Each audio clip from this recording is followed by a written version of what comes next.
Hello, I am Robert Morrison.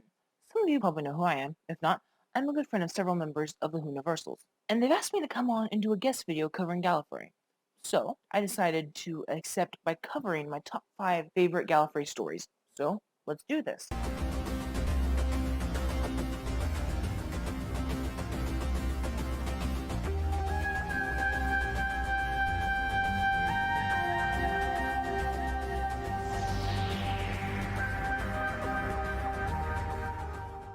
Okay, before we dive into the list, here are some quick rules. 1. No Big Finish or other expanded media. I do not have my feet in the depth of those, so TV canon only. But if I'm being completely honest, I'm proud of the entire Gallifrey spin-off after being here. 2. Gallifrey must play a serious role in the story. It doesn't have to take 100% place on Gallifrey, but a good number of scenes have to be on Gallifrey and its importance to the plot. 3. They must add something to Time Lord culture. That's it. That's it, really. Let's dive in. Number 5. The War Games. Okay, while I am not a personally big fan of this particular story, I do have to admit this story added a lot to Gallifrey by fully introducing it, as well as the Time Lords. We could see on how much power they do have, and we learned something about their rules about meddling with time and how they're not supposed to intervene and only observe the universe. The reason this story is so low is because Gallifrey, while it has a major role in the story, it's only in episode 10, and it doesn't really impact episodes 1 through 9 that much.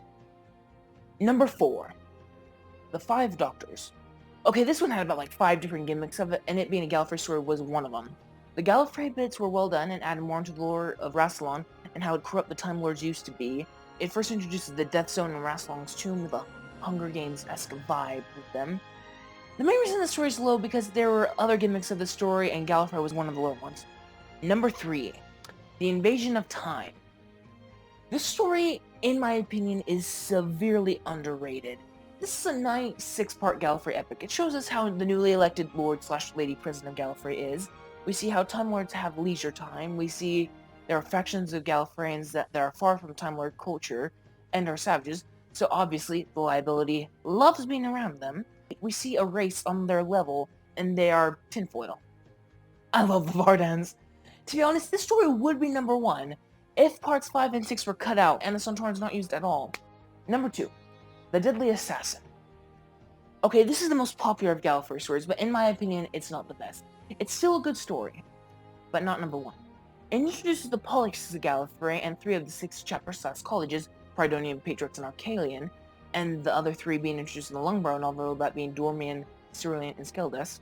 We see how investigations are handled on Gallifrey. We get the first hints of corruption on Gallifrey's highest office, and it has a good villain within the Master. This would have been number 1, if number 1 was not as good as I see it to be. And now, number 1. Hellbent. Are you kidding me? Fuck Hellbent. And also fuck the End of Time while we're at it. Fuck them both. Now, here's the actual number 1 spot. Number 1. The Arc of Infinity. I'm dead serious. I think the Arc of Infinity is the greatest Gallifrey story of all time. Why? Several reasons. 1. Omega is the main enemy. I think with Omega as the main villain of the story, it adds onto with the myth of the series. Gallifreyan corruption is shown amazingly. We see Hedon, who we see at first as a friend of the Doctor, but it turns out he's working with Omega to overthrow the High Council. 3. The guest cast is strong, with a notable featuring Colin Baker. It astounds me why Ben doesn't like this story because they're not Klingon. Anyway, Gallifreyan lore takes a backseat, but we see how capital punishment is done, and on how cruel the Time Lords will be for the survival of their own race. And I love it. And that is all for me today. Please do comment and subscribe to the Whoniversals. You should. They're great guys.